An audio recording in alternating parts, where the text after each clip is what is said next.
Bonjour mes élèves, les élèves de deuxième année collégiale parcours international. Bienvenue dans la continuité de cours des lentilles minces. La deuxième partie qui est l'image donnée par une lentille mince convergente. الصورة المحصلة بواسطة عدسة رقيقة مجمعة.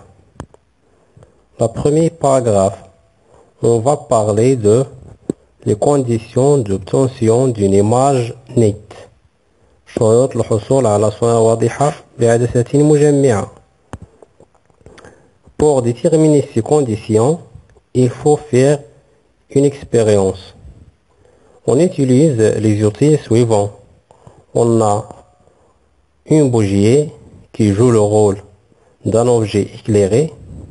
Il y a un écran translucide. Entre les deux, on pose une lentille convergente.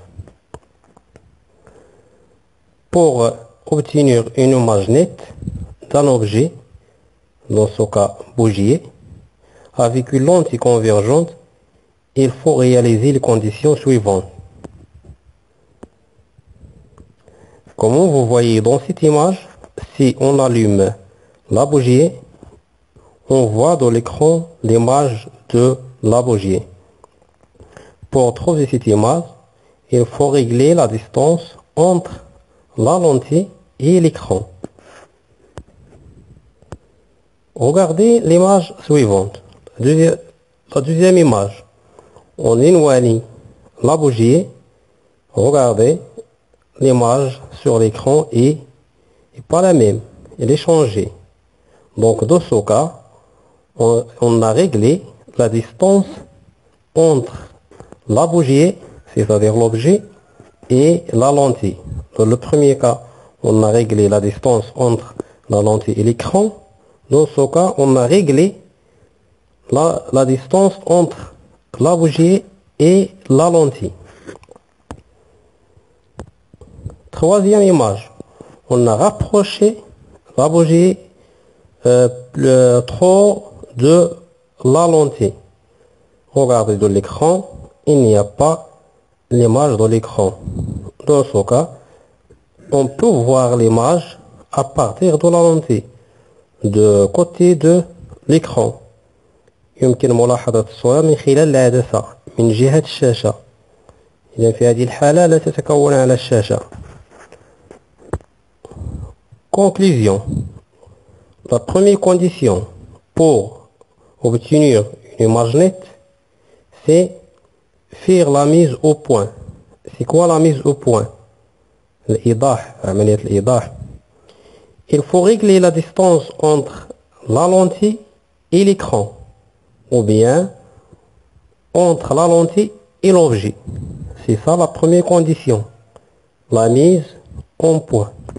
ou bien via عملية الإيضاح. نضبط المسافة بين العدسة والشاشة أو بين العدسة والشيء. On passe.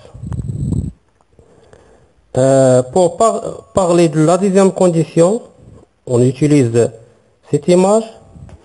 On a déjà parlé de les propriétés ou bien les caractéristiques de la lentille convergente. Il y a 5 caractéristiques. Parmi ces caractéristiques, on a dit il y a l'axe optique principal. Comme on regarde ici, voilà l'axe optique principal de la lentille. Il passe par où? Il est perpendiculaire à la lentille.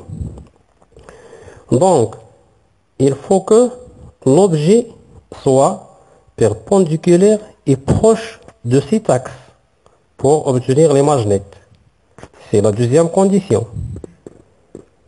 L'objet doit être placé proche et perpendiculaire avec l'axe optique. La troisième condition et la dernière. Il faut utiliser un objet noir muni d'un trou au milieu. On a déjà vu ça dans le cours de propagation rectiligne, les applications de la propagation rectiligne, la chambre noire. Ce corps-là appelé le diaphragme. Donc, il faut mettre un diaphragme devant la lentille, c'est-à-dire entre l'objet et la lentille. C'est la dernière condition. Mettre un diaphragme près du centre optique de la lentille. Ces deux dernières conditions, appelées les conditions de Gauss, parce qu'elles sont établies par le savant Gauss. savant physicien, عالم فيزيائي اسمه غوس هو الذي أثبت هذين الشرطين الأخيرين. Enfin, pour obtenir une image nette par une lentille convergente, il y a trois conditions. Première condition, c'est la mise au point. La deuxième condition, l'objet doit être proche et perpendiculaire à l'axe optique. Et la troisième condition, mettre un diaphragme près du centre optique de lentille. Ces deux dernières conditions s'appellent les conditions de Gauss. Avant de passer à la deuxième paragraphe, on va parler des propriétés de l'image obtenue. Il y a trois propriétés. Première propriété, c'est la nature de l'image. La nature de l'image peut être réelle ou virtuelle. Si on a l'image sur l'écran, on dit il est réel. S'il n'a pas dans l'écran, on dit il est virtuel. وهمية. كنشوفوها من خلال العدسة. Deuxième propriété, c'est le sens, le manha. Le sens peut être renversé ou droite. On fait la comparaison entre le sens de l'objet et le sens de l'image. Ils ont le même sens, on dit il est droite. Si l'on dit sens opposé, on dit que l'image est renversée. La dernière propriété, la taille. L'image peut être soit plus grande, soit plus petite que l'objet. Ça, c'est les propriétés à partir de l'expérience. On va voir ces propriétés à partir de la construction géométrique.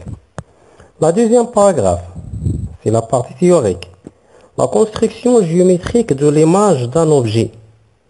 الإنشاء الهندسي ديال الصورة المحصلة بواسطة العدسة نبقاو نشوفوها بشكل هندسي. Comment on a déjà vu dans la chambre noire, c'est à peu près la même chose, mais il y a des étapes à suivre. On va voir les étapes en ordre. Avant de parler de ces étapes, on va parler de notion de rayons particuliers. C'est quoi les rayons particuliers? Considérons-nous la lentille suivante. La lentille, le centre optique, foyer, image et l'axe optique. Premier rayon particulier, tout rayon incident parallèle à l'axe principal d'une lentille convergente émerge en passant par le foyer principal image F'. أي شعاع ضوئي وارد على العدسة جاء على العدسة استقبلته العدسة موازي للمحور البصري il émerge يخرج من العدسة ينبثق من العدسة passant par le foyer principal image F' يعني غيجوز من F' comme celui-là جاء موازي للمحور البصري غيجوز من F' comme celui-là. Ce sont des rayons particuliers أشعة خاصة. La deuxième rayon particulier. Tout rayon passant par le centre optique ne dévie pas. On a vu ça dans le centre optique. Première partie du cours. Comme celui-là. Il passe par on ne dévie pas. Donc on a deux rayons particuliers qu'on va utiliser dans la construction géométrique. l'إنشاء الهندسي. Il y a un troisième rayon particulier qui passe par F, par foyer objet. Il émerge parallèlement à l'axe optique. On va utiliser deux rayons. C'est le rayon que vous voyez ici. Maintenant,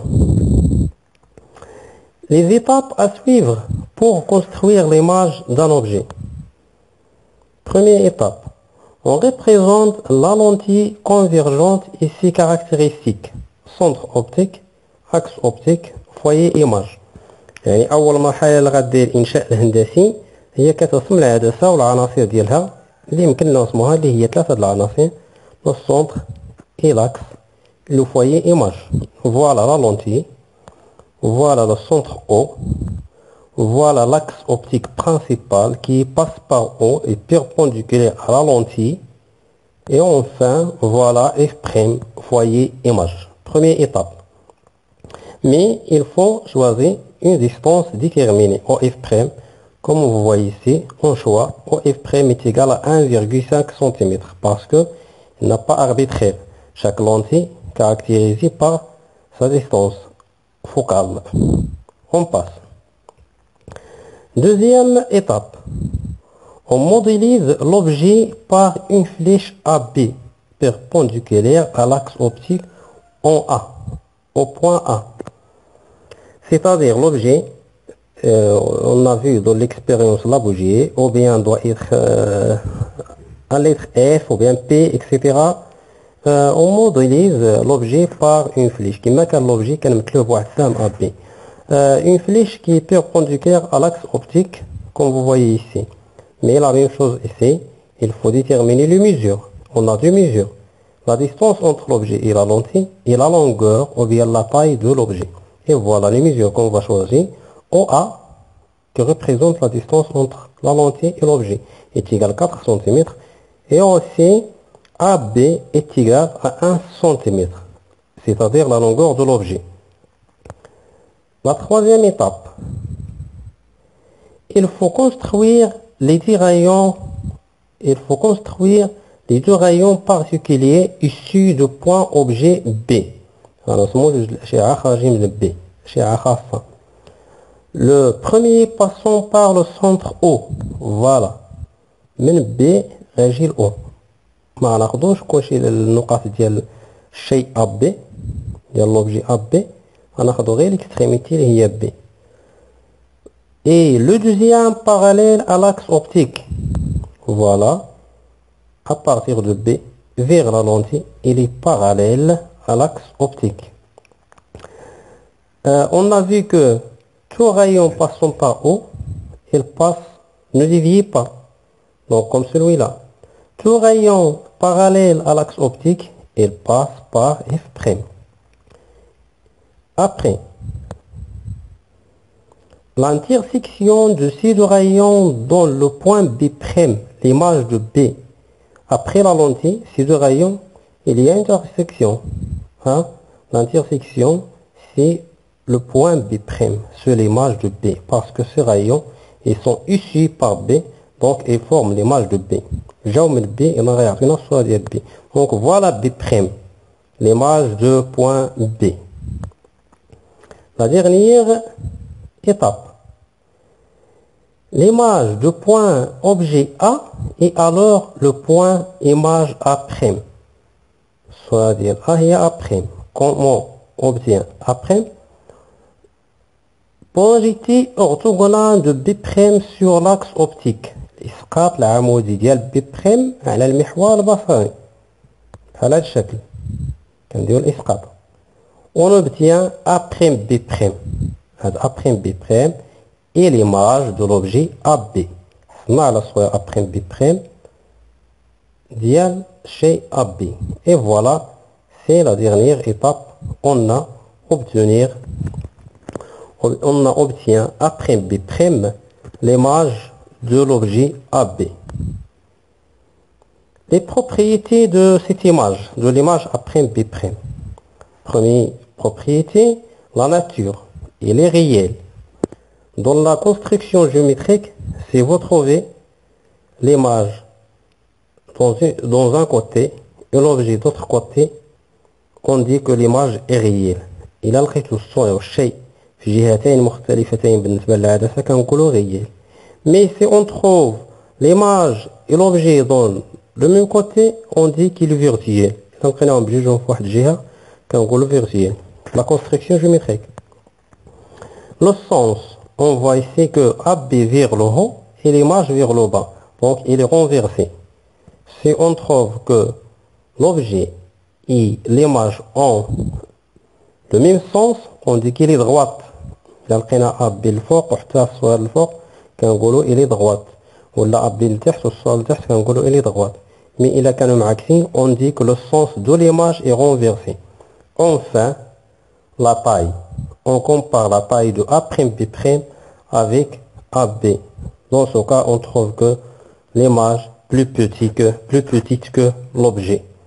Ça y est, on peut avoir l'image plus grande ou bien ils sont égaux. L'objet et l'image sont égaux. On essaye d'appliquer ces règles dans les exercices. Et voilà, c'est la fin de cette vidéo. J'espère que toutes les choses doivent être claires pour vous et au revoir.